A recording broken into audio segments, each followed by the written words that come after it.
Xiumin of EXO is back in Manila para sa Korean Travel Fiesta 2024. Pero wish ni Xiumin makapunta ng Pilipinas para sa bakasyon.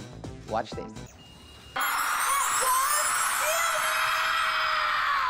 Dumagundong ang ingay paglabas ni Xiumin ng EXO sa Korean Travel Fiesta 2024. Pinasaya ni Xiumin ang kanyang fans sa pag-sample niya ng 2013 extended play ng EXO na Miracles in December na first time daw niyang kinanta.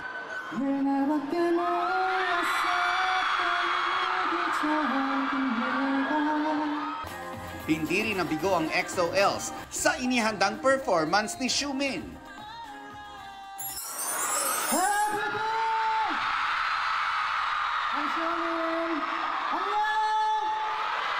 보고 싶었어? 나도 I miss you too. July huling bumisita sa bansa si Xiumin pero ayon sa K-pop superstar, na-miss niya talaga ang Pilipinas. At tuwing pumupunta raw siya dito, gumagawa siya ng magagandang memories. Nasa bucket list daw niya ang pagbisita sa Pilipinas not for work, kundi mag-relax at magbakasyon lalo na sa magagandang beaches.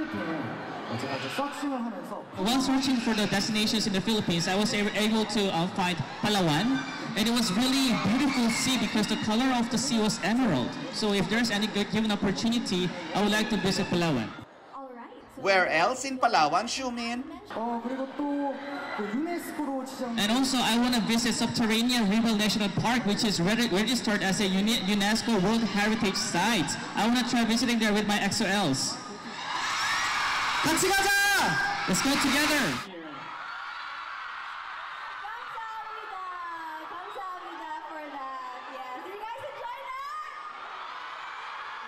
Mga kapuso, maging updated sa showbiz happenings anumang oras. Mag-subscribe sa GMA Integrated News sa YouTube. At para sa mga kapuso abroad, bisitahin ang GMA Pinoy TV at www.gmanews.tv.